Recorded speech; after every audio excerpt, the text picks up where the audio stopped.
हमारी motor bike यानी कि इलेक्ट्रॉन बच्चों कौन से हाईवे पे चल रही है ये हमें मालूम पड़ चुका है। प्रिंसिपल क्वांटम नंबर ने आपको बताया। फिर उस हाईवे की कौन सी लेन पर चल रही है ये आपको एजीमुथल क्वांटम नंबर ने बताया। अब एक लेन भी तो एक मोटर बाइक के कंपैरिजन में काफी बड़ी होती है। भाई लेन ऐसी है और मोटर बाइक बेचारी ऐसी है, छोटी सी होती है। एक लेन पर भी तो करीब करीब 4 से 5 मोटर बाइक चल सकती हैं। तो चलिए साहब, ये आपका मान लीजिए हाईवे है। सपोज कीजिए बच्चों ये हाईवे है और इस हाईवे की इस लेन पर सपोज कीजिए हमारी मोटर बाइक चल रही है। ये रही साहब वो लेन जिस पर मोटर बाइक चल रही है। Now this lane can be further divided into various rows. बच्चों इस लेन को भी तो मैं अलग अलग रोज में अलग अलग पंक्तियों में विभाजित कर सकता हूँ। I can divide this lane into various number of रोज। पहले आपके पास में हाईवे था, हाईवे को आपने लेन में डिवाइड किया और लेन को आपने रोज में डिवाइड किया। As we know that Heisenberg ने कह दिया साहब आप बिल्कुल इलेक्ट्रॉन की पोजीशन मोमेंटम दोनों को नहीं बता सकते। कहीं ना कहीं तो कुछ अनसर्टेनिटी, कुछ ना कुछ कमी, कुछ ना कुछ अनिश्चितता रह जाएगी।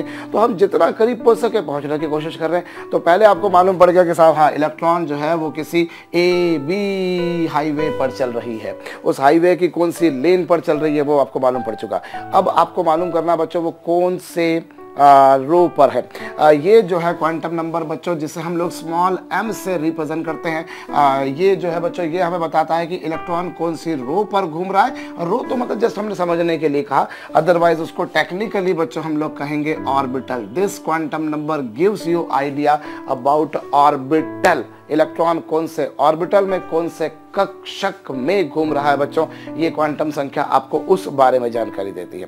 प्रिंसिपल क्वांटम नंबर ने आपको ऑर्बिट बताया, उसके बाद में एजीमुथल ने आपको सब ऑर्बिट बताया और ये आपको क्या बता रहा है बच्चों, इलेक्ट्रॉन कौन से ऑर्बिटल में घूम रहा है। एक्चुअली में क्या है बच्चों, हम लोगों ने बोर एटॉमिक मॉडल पढ़ा है और उसकी एक लिमिटेशन होती है कि भाई आप ये बात जानते हैं जब इलेक्ट्रॉन आउटर ऑर्बिट से इनर ऑर्बिट में आता है तो एनर्जी को रिलीज करता है, इलेक्ट्रोमैग्नेटिक वेव्स की विद्युत चुंबकीय तरंगों के रूप में करता है। तो अब वो जो इलेक्ट्रोमैग्नेटिक वेव होती है बच्चों, अगर मैं उसे किसी मैग्नेटिक फील्ड से पास करूं, यदि बच्चों मैं उसे किसी मैग्नेटिक फील्ड से पास करता हूं तो वो जो स्पेक्ट्रल लाइन होती है बच्चों that is divided into various parts, वो कुछ पार्ट्स में डिवाइड हो जाती है। और ये जो इफेक्ट है बच्चों इसे ज़ीमैन इफेक्ट भी कहा जाता है। This is also known as Zeeman effect. Zeeman ने इसको एक्चुअली एक्सप्लेन किया था, बोर्ड से पूछा गया, board was not able to answer this कि भैया ये जो स्पेक्ट्रल लाइन है जब इसको मैग्नेटिक फील्ड से पास किया गया, ये नॉर्थ पोल या साउथ पोल, तो ये कुछ पार्ट्स में डिवाइड क्यों हो गई, ये कुछ पार्ट्स में डिवाइड क्यों हो गई। हालांकि टेक्निकली इसको ऐसा नहीं लिखना चाहिए, इसको ऐसा लिखना चाहिए कि ये मैग्नेट जो है यहीं पर रखी होगी, जहां रखेंगे वहीं जाकर डिवाइड होगी। ऐसा नहीं कि यहां रखेंगे और डिवाइड वहां जाकर हो, तो थोड़ा सा टेक्निकली गलत था। हो सकता है शायद किसी बंदे ने उसको आइडेंटिफाई भी करा हो, तो मैंने सही कर दिया बच्चों कि जहां मैग्नेट रखेंगे वहां जाकर वो 3 पार्ट्स में, 5 पार्ट्स में, 7 पार्ट्स में डिवाइड हो जाएगी। और वो डिवाइड हो जाएगी, वो क्यों डिवाइड हुई बच्चों, उसको बताया किसने, ज़ीमैन ने। तो ये जो कॉन्सेप्ट है बच्चों ऑर्बिटल का भी एक्चुअली जो कॉन्सेप्ट है वो कॉन्सेप्ट ज़ीमैन ने ही दिया है और मैग्नेटिक क्वांटम नंबर का भी फंडा जो है बच्चों ज़ीमैन ने दिया। तो इसीलिए बोला जाता है बच्चों कि the concept of magnetic quantum number has been proposed by Zeeman. Actually जो प्रिंसिपल क्वांटम नंबर था बच्चों that was given by Bohr. अब प्रिंसिपल क्वांटम नंबर को बोर ने दिया, उसके बाद में बच्चों एजीमुथल क्वांटम नंबर जो था दैट वाज गिवन बाय समरफेल्ड। उसको किसने दिया था बच्चों, समरफेल्ड ने। और जो एजीमुथल, ये जो मैग्नेटिक क्वांटम नंबर है बच्चों as you can see is given by Zeeman. तो ज़ीमैन है बच्चों। तो ये जो है बेसिकली ये क्वांटम नंबर आपको बता रहा है इलेक्ट्रॉन कौन से ऑर्बिटल में है, इन विच ऑर्बिटल इलेक्ट्रॉन इज रिवॉल्विंग। और कैसे बताता है उस बारे में हम लोग बात करते हैं बच्चों। तो मैं देखिए सबसे पहली बात मैं आपको बताऊं यहाँ पर number of orbitals, number of orbitals in a sub orbit, number of orbitals in a sub orbit जो है बच्चों कितने हो सकते हैं, that is equal to 2l+1। किसी भी सब ऑर्बिट में कितने ऑर्बिटल हो सकते हैं बच्चों, 2l+1। जैसे मैं आपको बताता हूं, जैसे एस सब ऑर्बिट, एस सब ऑर्बिट के बारे में अगर हम बात करें तो एस सब ऑर्बिट के लिए एल की वैल्यू 0, एल की वैल्यू 0। तो नंबर ऑफ ऑर्बिटल कितने होंगे बच्चों, 2 × 0 + 1, 2 × 0 + 1 यानी कितने बच्चों, 1। एक टेबल बना लेते हैं हम लोग यहाँ पर तो बेहतर होगा। टेबल बना लेते हैं, चलिए मैं इसको ऊपर लिखता हूँ जिससे आपको समझने में और आसानी रहेगी। भाई आप देखिए number of orbitals in a sub orbit कितने हैं 2l + 1। अभी जैसे यहाँ पर लिखता हूँ बच्चों में सब ऑर्बिट, ये लीजिए ये सब ऑर्बिट, यहाँ पर बच्चों उसका एजीमुथल क्वांटम नंबर और यहाँ पर बच्चों number of orbitals, number of orbitals. और इसको एक्सटेंड कर लेते हैं, चलिए और इसको एक्सटेंड कर लेते हैं इस टेबल को, क्योंकि टेबुलर फॉर्म में आ जाने से क्या होता है हमको याद रखने में आसानी रहती है थोड़ी सी। भाई अगर कुछ चीज़ें हमको सिस्टमेटिक लिखी हुई दिख जाए तो ऑब्वियसली वो थोड़ी सी ज़्यादा आसान हो जाता है हमारे लिए याद करना। ये भैया सब ऑर्बिट, ये एजीमुथल क्वांटम नंबर, ये नंबर ऑफ ऑर्बिटल्स, और यहाँ पर बच्चों वो कौन कौन से ऑर्बिटल्स हैं, व्हाट आर डिफरेंट ऑर्बिटल्स, वो हम देखते हैं। तो देखिए चलिए सबसे पहले मैं बात करूं बच्चों एस सब ऑर्बिट। एस सब ऑर्बिट के लिए एल कितना 0 और नंबर ऑफ ऑर्बिटल मैंने आपको जैसे बताया कितना बच्चों 2l + 1। तो यहाँ होंगे बच्चों 2 × 0 + 1 यानी कि 1। कितने ऑर्बिटल्स आए, केवल एक। एस सब ऑर्बिट में एल की value 0, number of orbital 1, types of orbital कितने बच्चों कौन से होंगे एस, इसमें कौन सा होगा बच्चों एस। देखिए एस सब ऑर्बिट में कितने ऑर्बिटल हैं 1, सिर्फ 1, एक ही ऑर्बिटल है। अब मैं अगर सिंपल सी बात बोलूं बच्चों, ये पेन है आपके पास, इस पेन को आप एक पार्ट में डिवाइड कीजिए। एक्चुअली आपने ऑर्बिट को डिवाइड किया सब ऑर्बिट में और सब ऑर्बिट को आपने डिवाइड किया ऑर्बिटल में, यही कुछ किया। ऑर्बिट को डिवाइड किया सब ऑर्बिट में, सब ऑर्बिट को आपने डिवाइड किया ऑर्बिटल में। अब मैं आपको बोलूं बच्चों इस पेन को आप एक पार्ट में डिवाइड कीजिए, तो इस पेन को आप एक पार्ट में कैसे डिवाइड करेंगे, आप बोलेंगे सर ये ऐसा का ऐसा ही। भाई मैं अगर बोलता 2 पार्ट्स में तो आप यहाँ से तोड़ देते, यहाँ से तोड़ देते, यहाँ से तोड़ देते, लेकिन मैं अगर बोलूँ कि आप इसे एक ही पार्ट में डिवाइड कीजिए तो आप बोलेंगे सर ये एज इट इज जैसा है वैसा ले लीजिए, आपका काम हो जाएगा, लाजमी है। तो बच्चों एस सब ऑर्बिट में केवल एक ही ऑर्बिटल है, कौन सा एस। अब बच्चों यदि मैं पी सब ऑर्बिट की बात करूं तो पी सब ऑर्बिट में एल की वैल्यू कितनी 1, पी सब ऑर्बिट में एल की वैल्यू 1। तो कौन से कितने सब ऑर्बिट, इसमें ऑर्बिटल कितने आएंगे बच्चों 2 × 1 + 1 यानी कितने 3। देखिए ये पी है, पी के लिए एल की वैल्यू 1, नंबर ऑफ ऑर्बिटल कितने बच्चों 2 × 1 + 1 यानी कितना बच्चों 3। अब इसमें कौन से 3 आते हैं बच्चों आपको पता है, वो है px, वो है py और है बच्चों कौन सा pz। इसी तरीके से बच्चों यदि मैं डी सब ऑर्बिट की बात करूं तो एल की वैल्यू 2, एल की वैल्यू 2 तो ये 2 × 2 + 1 और कितना आएगा बच्चों 5 आएगा। कौन कौन से आते हैं dxy, dy z, dz dx² - y² और बच्चों dz²। ये 5 डेजिग्नेशन मिलते हैं। और इसी तरीके से बच्चों अगर f की बात करें तो यहाँ पर ये l की वैल्यू 3 होगी, ये 2 × 3 + 1 यानी कि 7 होगा। फिर 7 जो f ऑर्बिटल्स होते हैं बच्चों उनको अलग अलग डेजिग्नेशन दिए जा सकते हैं, उनके बारे में हम ज़्यादा चर्चा नहीं करते क्योंकि वो थोड़े से कॉम्प्लिकेटेड भी होते हैं बच्चों। So I repeat, number of orbitals in a sub orbit, किसी भी सब ऑर्बिट में बच्चों जो नंबर ऑफ ऑर्बिटल्स होते हैं दैट इज इक्वल टू बच्चों 2l + 1। और कौन कौन से ऑर्बिटल्स हो सकते हैं बच्चों, वो ये आपके पास में है।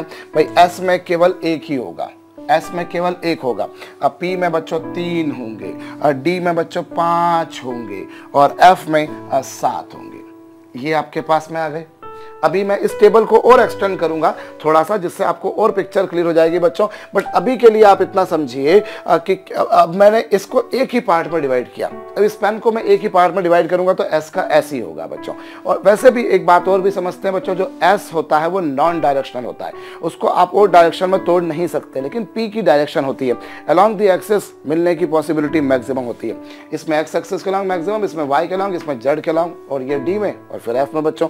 तो इस तरीके से आपके पास में क्या आ जाता है, इस मैग्नेटिक क्वांटम नंबर जो होता है बच्चों, जिसको हम स्मॉल m से रिप्रेजेंट करते हैं, स्मॉल m से रिप्रेजेंट करते हैं बच्चों, इसकी जो वैल्यू होती है, इसकी वैल्यू बच्चों -l से 0 को इंक्लूड करते हुए +l तक होती है।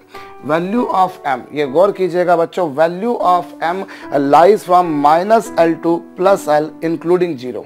All the integral values only, केवल इंटीग्रल वैल्यूज लेनी है बच्चों, केवल पूर्णांक मान ही आपको लेने हैं। मैं यहाँ पर कुछ उदाहरणों से आपको समझाता हूँ, आपको अच्छी तरीके से समझ में आएगा बच्चों। अभी आप देखिए मैग्नेटिक क्वांटम नंबर, अब मैग्नेटिक क्वांटम नंबर जिसे हम स्मॉल m से रिप्रेजेंट करते हैं, जैसा मैंने आपको बताया बच्चों, इसकी वैल्यू -l से +l तक होती है इंक्लूडिंग 0। तो अभी यहाँ पर देखिए s के लिए l की वैल्यू 0 थी, s के लिए l की वैल्यू 0 थी, तो m की वैल्यू क्या होगी बच्चों, -0 से 0 को इंक्लूड करते हुए +0। भाई s के लिए l की वैल्यू 0 है, s के लिए l की वैल्यू 0 है बच्चों, तो m की वैल्यू क्या होगी, -0 से +0 तक इंक्लूडिंग 0। तो कुल मिलाकर m की वैल्यू यहाँ पर 0 ही आई, केवल 0 आई बच्चों। अभी बच्चों मैं अगर p के लिए बात करूं तो p के लिए l की वैल्यू 1, तो l की वैल्यू 1 लेंगे बच्चों, तो m की वैल्यू क्या होगी, -1 0 +1। Only integral values you need to have, आपको केवल इंटीग्रल वैल्यूज लेनी है बच्चों। तो अगर मैंने p लिया तो p के लिए l की वैल्यू 1 होगी, m की वैल्यू -1 से बढ़ते बढ़ते बढ़ते +1 तक।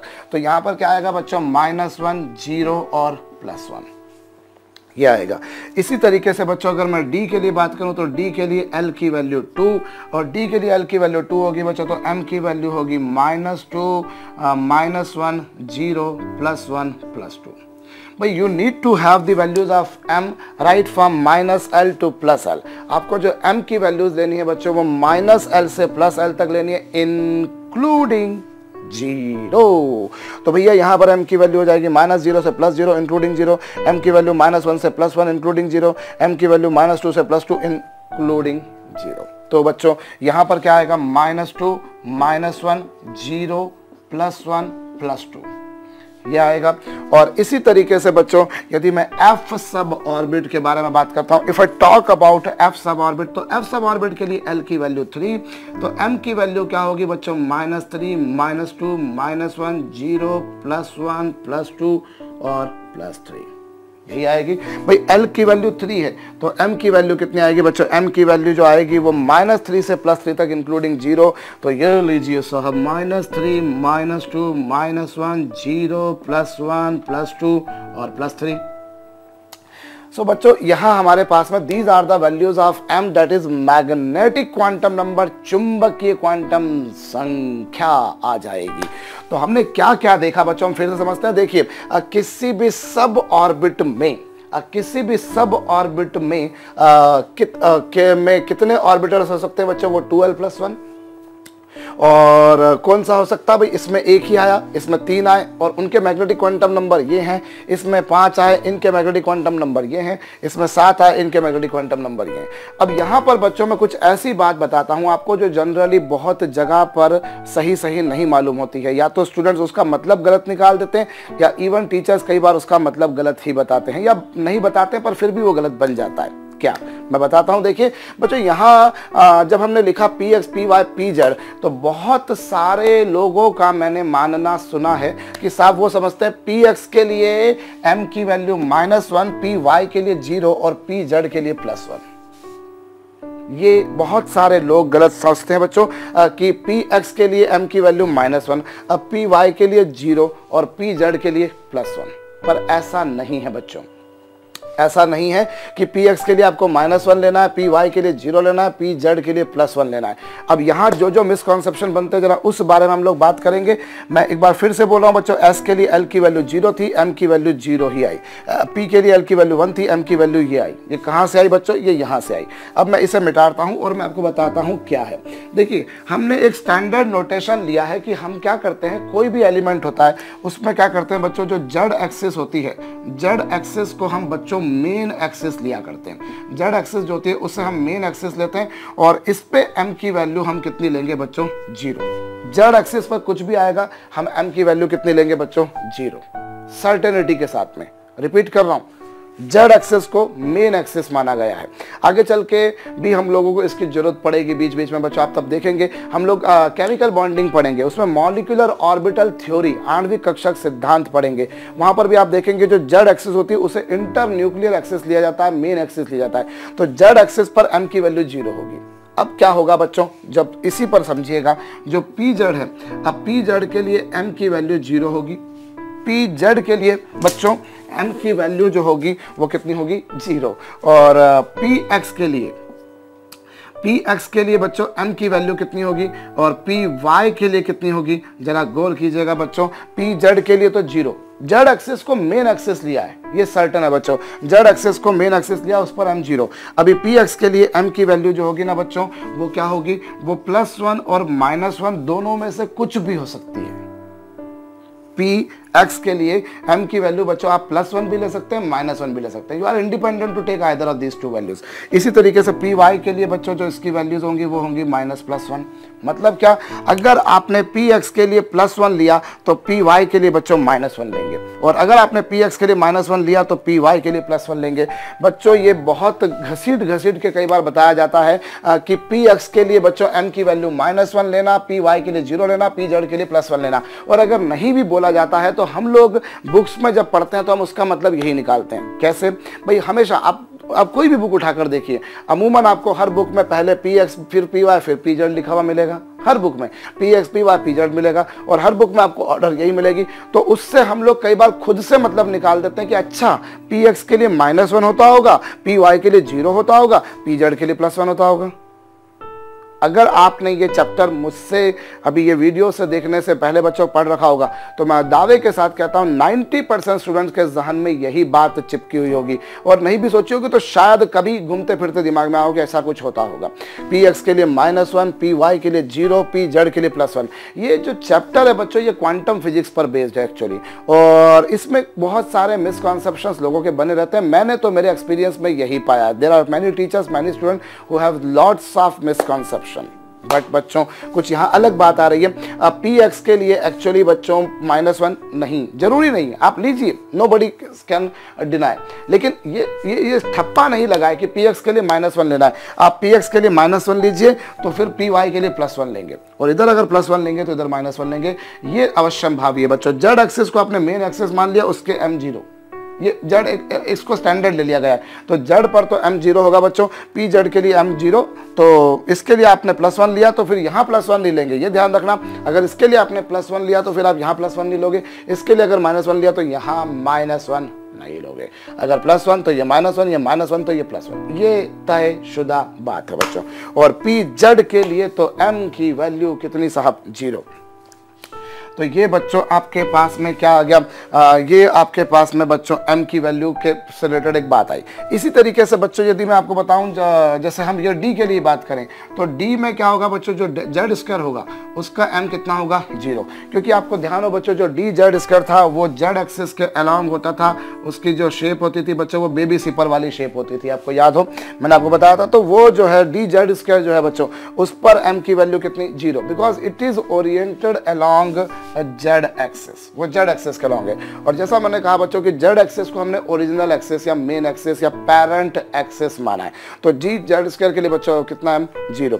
और इसी तरीके से बच्चों यदि आप डी एक्स वाई के लिए बात करें या D X square minus Y square के लिए बात करें, इन दोनों के लिए जो m है बच्चों उसकी वैल्यू ली गई है +-2, उसकी वैल्यू +-2, मतलब आप +2 ले लीजिए, -2 ले लीजिए, जो आपकी मर्जी हो वो ले लीजिए।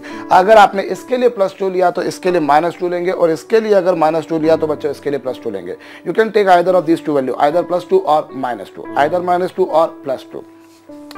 और बाकी जो बचे बच्चों कौन से डी वाई जेड और डी जेड एक्स, इन दोनों के लिए बच्चों m की वैल्यू जो ली जाएगी वो +-1 ली जाएगी। अगर ये +1 तो ये -1, ये -1 तो ये +1। तो ये बहुत महत्वपूर्ण बात है बच्चों, जो बहुत सारे लोगों को अनफॉर्चुनेटली गलत पता होती है। I repeat, D Z square के लिए m कितना बच्चों 0, और डी एक्स वाई और x square minus Y square इनके लिए +-2। आप किसी के लिए भी +2 ले लीजिए, इसके लिए +2 तो ये -2, ये -2 तो ये +2, ऑटोमेटिकली हो जाएगा। ये +1 है तो ये -1, ये -1 तो ये +1 हो जाएगा। तो बच्चों ये आपके पास में जो है m की वैल्यूज हैं। तो हमने क्या देखा बच्चों कि किसी भी सब ऑर्बिट में कितने ऑर्बिटल्स हो सकते हैं, कौन कौन से हो सकते हैं, और उनके कॉरस्पॉन्डिंग m की वैल्यूज क्या हो सकती हैं। ये कतई मतलब मत निकालिएगा बच्चों के डी एक्स वाई के लिए m की वैल्यू -2 है। हमारी जनरली ऑर्डर होती है बच्चों यही लिखने की, जनरली हम लोग इसी ऑर्डर में लिखना पसंद करते हैं, x y y z z x x के minus Y square z square. और इस ऑर्डर में लिखते हैं, बट डजंट मीन कि डी जेड एक्स के लिए m की वैल्यू 0 है ना, ये तो डी जेड स्क्वायर के लिए m की वैल्यू 0 है, और एक्स वाई और x square minus Y square इन दोनों के लिए बच्चों प्लस माइनस 2 में से कुछ भी आप ले सकते हो। एक के लिए +2 लोगे तो दूसरे के लिए -2, और एक के लिए -2 बच्चों तो दूसरे के लिए +2। ये एक महत्वपूर्ण बात है बच्चों जो आपको बिल्कुल कंठस्थ रखनी है, बिल्कुल स्मरण रखनी है, बिल्कुल याद रखनी है। अब ये जो कुछ लिखा बच्चों ये भी आप देख कॉपी कर लीजिएगा जरूर से। अब मैं थोड़ा सा इसमें और बताने जा रहा हूँ बच्चों, और उसी के लिए मुझे यहाँ से मिटाना पड़ेगा, तो ये लीजिए साहब मैं मिटा देता हूँ। अब देखिए बच्चों, अभी हम अगर किसी ऑर्बिट की बात करें, किसी ऑर्बिट की बात करें बच्चों, तो उस ऑर्बिट में कौन कौन से सब ऑर्बिट होते हैं वो हम देखें, और उस सब और उसके अलावा उसमें कौन कौन से ऑर्बिटल्स होते हैं बच्चों, इसको भी जरा हम बात करें। अब जैसे बच्चों अगर मैं के शेल की बात करूं, यदि मैं के शेल की बात करूं बच्चों, तो के शेल के लिए n की वैल्यू 1 होती है, और इसमें केवल एक ही सब ऑर्बिट होता है 1s, केवल एक ही होता है। और ऑर्बिटल भी कौन सा आएगा बच्चों, केवल s आएगा। भाई के शेल के लिए, के शेल में कौन से सब ऑर्बिट थे, केवल 1s था, और ऑर्बिटल कितने बच्चों, s। अभी एल शेल के लिए बात करूं तो इसमें सब ऑर्बिट कौन सा आया था बच्चों, 2s और 2p, 2s और 2p, और ऑर्बिटल कौन से आए थे बच्चों, s आ गया था, px आ गया था, py आ गया था, और pz आ गया था। इसी तरीके से m शेल की बात करूं बच्चों तो इसमें कौन आया था, इसमें 3s आया था, इसमें 3p आया था, इसमें 3d आया था, और ऑर्बिटल कौन कौन से आए थे बच्चों, s, फिर कौन सा dx, सॉरी पहले तो s आया, और s के बाद में बच्चों 3 तो p आएंगे, 3 p कौन कौन से, चलो मैं लिख ही देता हूँ, px, py, pz। उसके बाद में बच्चों dxy, dyz, dzx, dx square minus Y square, dz square. इस तरीके से बच्चों कितने आ गए, इसमें 1 2 3 4 और 5 9। और ऐसे ही बच्चों यदि मैं n शेल की बात करता हूं, if I talk about n shell, तो इसमें कौन कौन से आए थे बच्चों, 4s, 4p, 4d, 4f, ये आए थे। और इनको यदि आप देखें बच्चों तो इसमें s आया, इसमें 3 तो क्या आए थे बच्चों, p आए थे, 5 इसमें बच्चों d आए थे, और नेचुरली बच्चों 7 इसमें f आए थे। तो ये आप अगर देखें तो बच्चों इसमें नंबर ऑफ ऑर्बिटल्स अगर मैं देखूं बच्चों, यहाँ पर क्या था, ऑर्बिट, यहाँ पर सब ऑर्बिट, और यहाँ पर ऑर्बिटल, तो किसी भी ऑर्बिट में कितने ऑर्बिटल्स हो सकते हैं, how many number of orbitals are there, कितने ऑर्बिटल्स हो सकते हैं, जरा उस बारे में भी हम लोग बात करें बच्चों। तो पहले वाले में कितने आए, पहले वाले में केवल एक ही ऑर्बिटल आया, पहले वाले में बच्चों केवल एक ही ऑर्बिटल आया, आप देख सकते हैं केवल ऐसे ही था। मैं इसे ऊपर लिखूं, ये हेडिंग है ना, ये लीजिए, नंबर ऑफ ऑर्बिटल्स। अभी पहले वाले में कितना है बच्चों, केवल एक, कौन सा, s, नंबर लिख रहे हैं तो पहले वाले में केवल एक ही आया। दूसरे वाले में कितना आया बच्चों, दूसरे वाले में 1 2 3 और 4, मतलब 4 आ गए।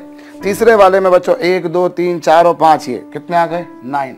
और चौथे वाले में बच्चों 1 और 3 4 और 5 9 और 7 16।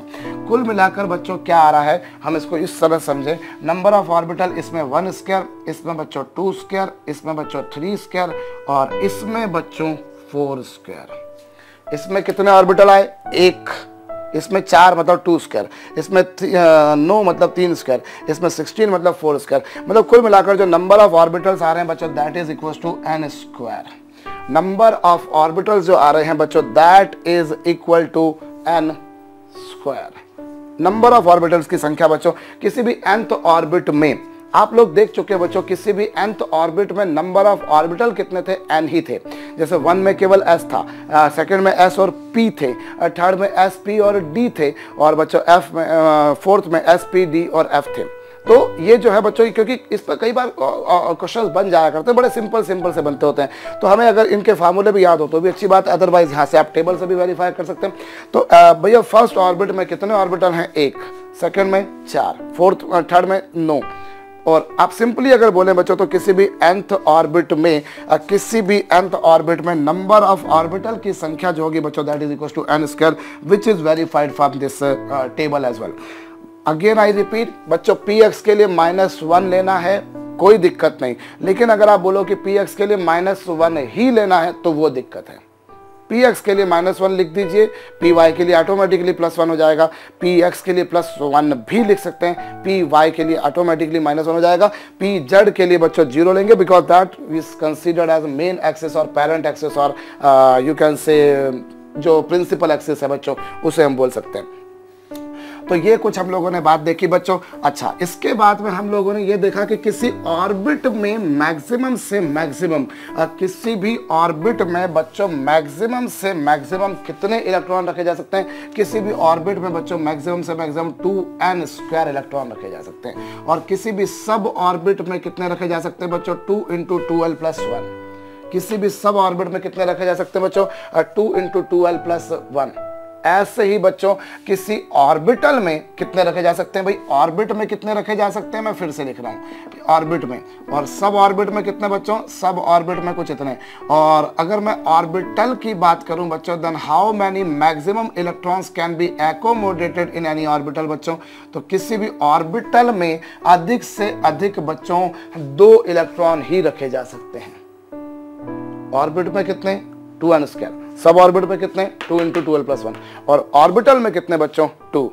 ये बहुत कंठस्थ रखने वाली बात है बच्चों। ऑर्बिट में इतने, सब ऑर्बिट में इतने और ऑर्बिटल में इतने। और ऑर्बिटल में 2 ही इलेक्ट्रॉन रखे जा सकते हैं, 2 से ज्यादा नहीं बच्चों। इसका जवाब भी थोड़ी देर बाद मिल जाएगा, अभी इंतजार की घड़ियां चल रही हैं।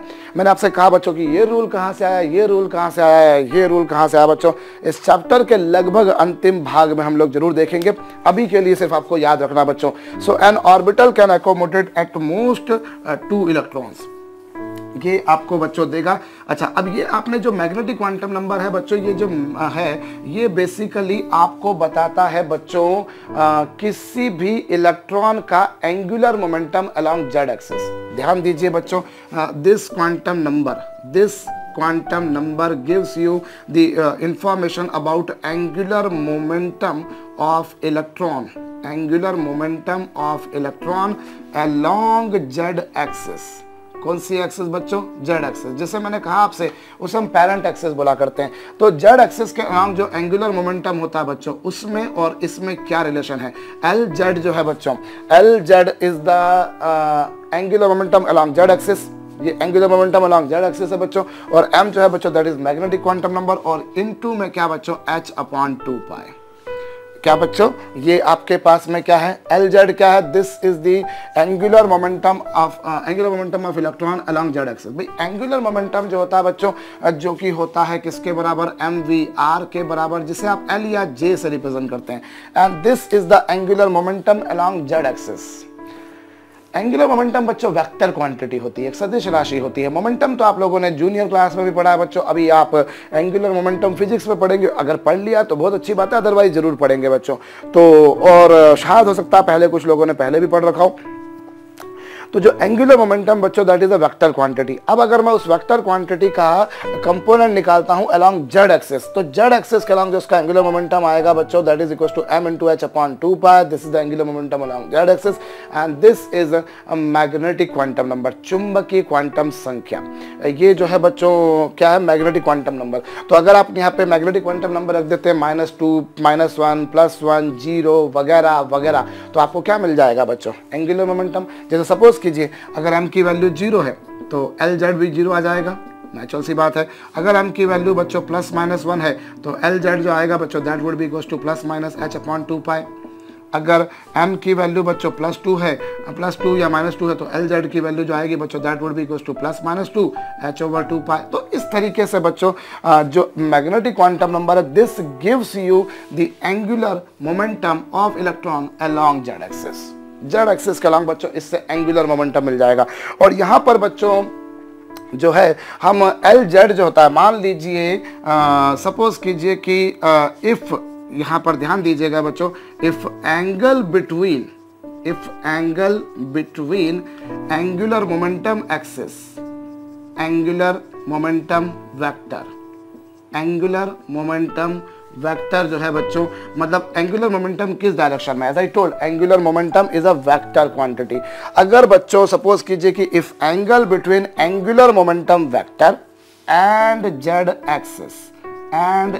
Axis is theta.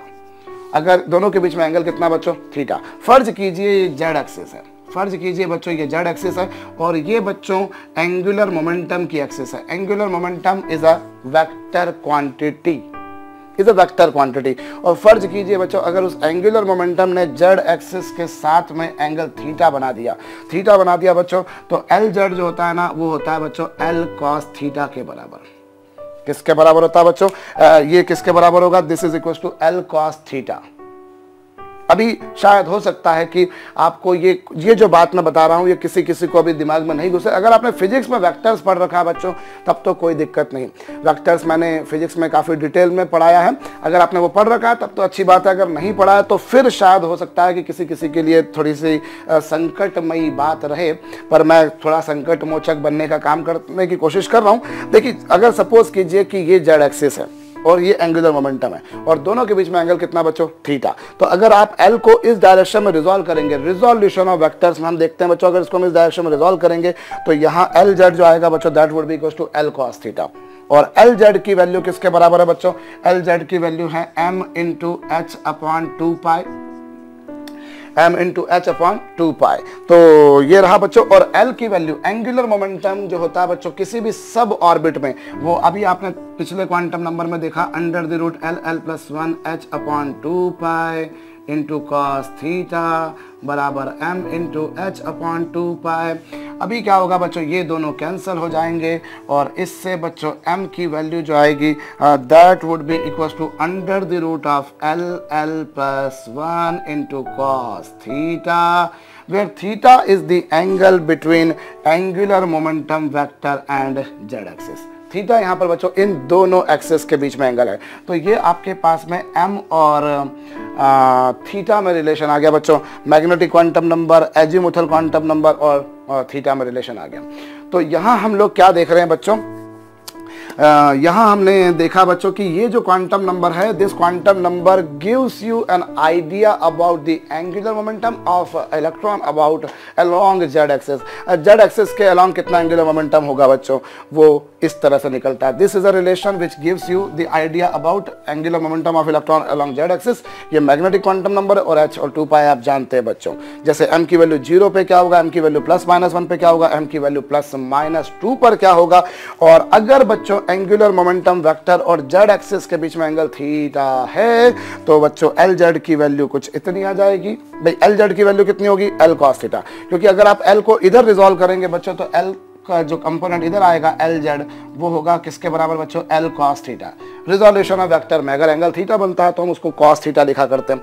तो इस तरीके से बच्चों ये आपके पास में आ जाएगा। होप ये सारी पिक्चर समझ में आई होगी।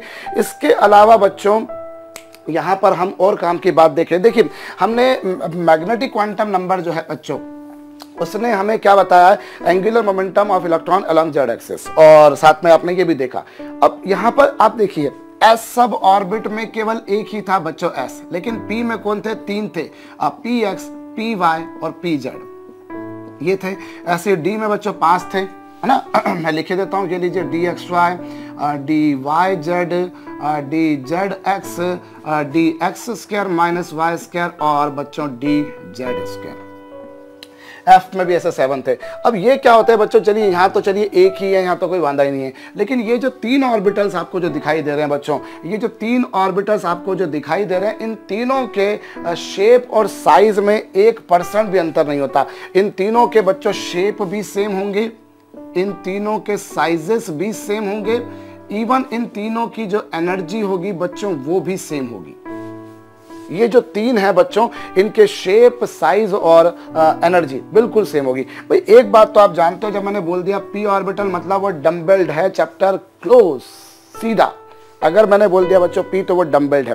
हाँ अब ये है कि साहब वो 2p है तो छोटा होगा और 3p है तो वो बड़ा होगा, ये मैं समझ सकता हूँ कि हाँ वो छोटा है वो बड़ा है, भाई ये हम समझ सकते हैं। लेकिन मैं यहाँ पर आपसे बोलूँ बच्चों, इन तीनों में तो शेप भी सेम है, साइजेस भी तीनों के सेम होंगे, एनर्जी भी तीनों की सेम होगी। ऐसे ही ये जो 5 होंगे बच्चों, इनके शेप, साइजेस सब कुछ सेम। बस एक बात आपको पता है बच्चों, डी जेड स्क्वायर थोड़ा सा अलग होता, वो डबल डम्बेल्ड नहीं होता।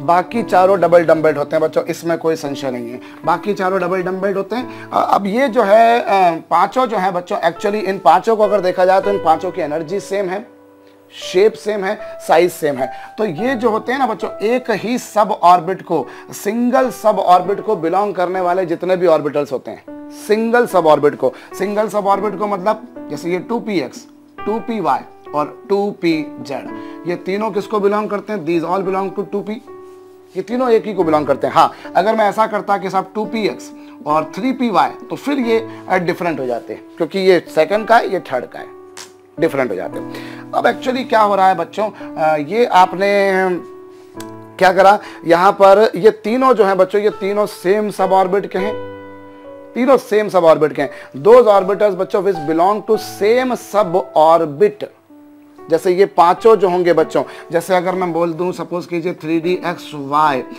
3dyz, 3dzx, 3dx² minus y square, ये लीजिए, और 3dz²। ये जो पांचों आप देख रहे हैं बच्चों, these all belong to 3D सब orbit.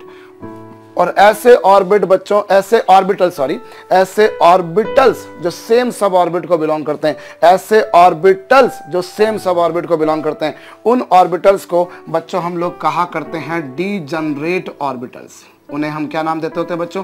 We call them degenerate orbitals. I repeat, those orbitals बच्चों which belong to same suborbit, those orbitals बच्चों which belong to same suborbit are known as degenerate orbitals. What are degenerate orbitals बच्चों? ऐसे orbitals जिनकी जो क्या हो, इनका shape भी सेम होता है, साइज भी सेम होता है, एनर्जी भी सेम होती है। Actually these belong to same sub orbit. तो हम डीजनरेट ऑर्बिटल को दो तरह से डिफाइन कर सकते हैं बच्चों। Those orbital which are identical in shape, size and energy are known as degenerate orbitals. और या फिर बच्चों हम ऐसा बोल दें कि orbitals belonging to same sub orbit are known as degenerate orbitals. और इनकी अगर खासियत देखी जाए, इनकी कैरेक्टरिस्टिक देखी जाए तो बच्चों दो होती हैं। पहली बात तो ये, इनका शेप, साइज, एनर्जी सेम होती है, या उनको आप 1 बाय 1 अलग अलग लिख दो कि इनकी शेप सेम है, साइज सेम है, एनर्जी सेम है। क्योंकि जनरली क्या होता है, जब स्कूल लेवल पर एग्जाम में कॉपी में लिखने के लिए आता है, अब आपको सब्जेक्ट 2 लिखना होता है, तो उस समय फिर क्या होता है कि हम सोचते हैं कि हम ज़्यादा से ज़्यादा लिखें, तो टीचर भी कई बार ये बेवकूफ़ी कर जाते हैं। अब एक बच्चे ने एक पॉइंट लिखा है, उनकी शेप, साइज, एनर्जी सेम है, उसने एक ही लाइन में लिख दिया, और एक ने लिखा shape are same, energy is same, sizes are same, तो टीचर को लगता है इसने 3 पॉइंट लिखे। अब वो अपनी अपनी अक्लमंदी का वो है बच्चों, एक ने एक ही में लिख दिया। मुद्दे की बात करो ना यार, घुमा फिरा के बात क्यों करने का। तो किसी का प्रिंसिपल वो होता है, किसी का होता है कि नहीं हम वेल एक्सप्लेन जाएं, तो डिपेंड करता है। अब टीचर को दिखता है कि अरे यार इसने 3 पॉइंट लिखे, इसने 1 पॉइंट लिखा, उसने एक ही पॉइंट के अंदर वो तीनों पॉइंट लिख दिया, तब भी बुरी बात तो नहीं है, but depends from individual to individual. In fact कुछ टीचर ऐसे भी होते हैं जो पसंद करते हैं कि यार आपने एक ही बात में लिख दिया, बढ़िया, अच्छी बात, काम की बात लिखी ना, दैट्स इनफ। और कुछ लोग दोनों ही बातों को बराबर तवज्जो देते हैं। तो बच्चों इनकी शेप सेम है, एनर्जी सेम है, और साइजेस भी सेम है, और इनकी बच्चों सेम सब ऑर्बिट को बिलोंग करते हैं। अगर इनमें डिफरेंस है बच्चों, तो वो सिर्फ एक ही बात का डिफरेंस है बच्चों, इनके ओरिएंटेशन। इनमें किसका डिफरेंस है बच्चों? केवल इनके ओरिएंटेशंस डिफरेंट है। कैसे? This is oriented along X axis, this is along Y axis, this is along Z axis. इसमें वाई जेड नोडल प्लेन है, इसमें जेड एक्स, इसमें एक्स वाई। ऐसे ही इनमें भी आपने देखे बच्चों, तो इनके केवल ओरिएंटेशंस डिफरेंट होते हैं बच्चों, बाकी इनमें सब कुछ बिल्कुल सेम टू सेम है बच्चों। इनके ओरिएंटेशंस केवल डिफरेंट होते हैं। और एक और बात मैं बच्चों बताऊं आपको, ये जो P है इसमें कितने होते हैं? इसमें 3 होते हैं, 3 होते हैं बच्चों। इसीलिए इससे बोला जाता है कि इसमें 3-fold डीजनरेंसी है। क्या बोला जाता है बच्चों इसमें? इसको बोला जाता है इट इज 3-fold डीजनरेंसी। इसमें एक सेकंड मैं पहले लिखे देता हूं बच्चों, क्योंकि उसमें 3 ऑर्बिटल हैं, इसीलिए इसको बोला जाता है 3-fold डीजनरेंसी। मैं ये लिख दूं, उसके बाद आपको और क्लियर हो जाएगा कि मैंने क्या बोला। It has 3-fold डीजनरेंसी। इसी तरीके से बच्चों जो डी वाला होगा उसको बोला जाता है 5-fold डीजनरेंसी। इसी तरीके से जो एफ वाला होगा बच्चों उसे बोला जाएगा 7-fold डीजनरेंसी। पी में बच्चों 3 फोल्ड डिजनरेंसी होती है, एफ में 7 फोल्ड और पी में बच्चों और डी में बच्चों 5 फोल्ड। अच्छा, अब ये जो मैंने आपको बताया बच्चों कि इनकी शेप सेम है, साइज सेम है, एनर्जी सेम है, ये तब तक रहती है बच्चों जब तक इनको किसी एक्सटर्नल मैग्नेटिक फील्ड में आपने नहीं रखा हो। When these are not kept in some external magnetic field, इन्हें आपने किसी एक्सटर्नल मैग्नेटिक फील्ड में नहीं रखा हो। अगर आपने किसी एक्सटर्नल मैग्नेटिक फील्ड में रख दिया बच्चों, जैसे मैं आपको बताता हूं, जैसे P जो मैंने बताया आपको, अब P में ये जैसे मान लीजिए ये P सब ऑर्बिट है, एक ब्लॉक बना के मैं सपोज उसको रिप्रेजेंट कर रहा हूं। I am representing bye drawing a simple block like this. ये लीजिए, मैं एक ब्लॉक बना के इसको रिप्रेजेंट कर रहा हूं। इसमें से एक कोण है बच्चों PX, एक कोण है बच्चों PY और एक कोण है बच्चों PZ। या ऐसे D में 5 होंगे बच्चों, 1 2 3 4 और ये 5। ये लीजिए साहब, ये 5 हो गए। एक हो गया XY YZ ZX X का Y स्क्वायर Z स्क्वायर, ये 5 है। अब ये जो तीनों हैं बच्चों, इनको क्या बोला जाता है? 3 फोल्ड डिजनरेंसी। इन पांचों को क्या बोला जाता है बच्चों? 5 फोल्ड डिजनरेंसी। ये कौन सा है बच्चों? ये DXY, ये DYZ, ये X square minus Y square, ये एक सेकंड, इसे क्या लिख देता हूं मैं, सिस्टमेटिक चलता हूं वो ठीक रहेगा। ये ZX और ये बच्चों X square minus Y square और ये क्या बच्चों? DZ square. अब ये जो है तीनों, इनकी शेप सेम है, साइज सेम है, एनर्जी सेम है, सेम सब ऑर्बिट को बिलोंग करते हैं। अंतर है सिर्फ इनके ओरिएंटेशन का। और इधर पांचों की एनर्जी सेम है, शेप सेम है, साइज सेम है, एनर्जी सेम है, अंतर है सिर्फ ओरिएंटेशन का। बट अब अगर बच्चों मैं इनको किसी एक्सटर्नल मैग्नेटिक फील्ड में ले जाऊं, if I keep this in some external magnetic field, अगर मान लीजिए मैंने इसको किसी एक्सटर्नल मैग्नेटिक फील्ड में रख दिया बच्चों, तो फिर इनकी जो डीजनरेंसी वो बिगड़ जाएगी। फिर इनकी डीजनरेंसी बिगड़ जाएगी, मतलब फिर इनके एनर्जीज जो है बच्चों वो सेम नहीं रह पाएंगी। हालांकि पी में तो फिर भी डीजनरेंसी मेंटेन रहती है if it is taken even in the presence of सब एक्सटर्नल मैग्नेटिक फील्ड। अगर आपने इसको एक्सटर्नल मैग्नेटिक फील्ड में ले भी गए ना बच्चों, तो भी इसकी डीजनरेंसी नहीं बिगड़ेगी। लेकिन अगर आप डी को ले जाते हो तो फिर इसकी डीजनरेंसी बिगड़ जाएगी बच्चों। और इसमें फिर ये जो पांचों की एनर्जी पहले जो सेम थी बच्चों, अब पांचों की एनर्जी सेम नहीं रह पाएगी, उसमें से अलग अलग हो जाएगी। कैसे अलग अलग होती है बच्चों, ये भी आगे चल के आप लोगों को पढ़ने को मिलेगा।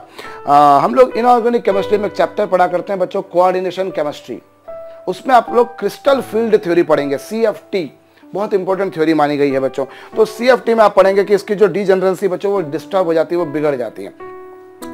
तो आई रिपीट बच्चों, यहाँ पर क्या होता है कि ये जो तीनों ऑर्बिटल्स हैं, ये तीनों जो हैं बच्चों, ये पांचों जो हैं, इनकी एनर्जी बिल्कुल सेम है, बट वो तब तक सेम है when it is not kept in some external magnetic field. अगर आपने बच्चों इनको किसी एक्सटर्नल मैग्नेटिक फील्ड में ले गए, if you take them into some external magnetic field, तो इनकी डीजनरेंसी बिगड़ जाएगी, फिर इनकी एनर्जी सेम नहीं रह पाएगी। तो हालांकि पी में फिर भी डिस्टर्ब नहीं होती बच्चों। तो मैग्नेटिक क्वांटम नंबर जो है बच्चों, इसने हमें ये बताया कि इलेक्ट्रॉन जो है बच्चों, इसकी जरूरत क्यों पड़ी? क्योंकि आपने जब स्पेक्ट्रल लाइन को किसी मैग्नेटिक फील्ड से पास करा तो वो पार्ट्स में ब्रेक हो गई, जैसे जीमैन ने बताया था, तो इसीलिए जीमैन इफेक्ट भी उसे नाम दिया गया। और ये जो क्वांटम नंबर है बच्चों, ये क्वांटम नंबर जीमैन नहीं दिया है। ऑर्बिटल का कॉन्सेप्ट इनफैक्ट उसने इंट्रोड्यूस किया बच्चों, और उसने बताया कि किसी भी सब ऑर्बिट में नंबर ऑफ ऑर्बिटल्स हो सकते हैं बच्चों 12+1। उस बेसिस पर एस में 1 आया, पी में 3 आया, डी में 5 आए, एफ में 7 आए। और ये क्वांटम नंबर जो है बच्चों, वो हमें इलेक्ट्रॉन का along the Z axis angular momentum बताता है।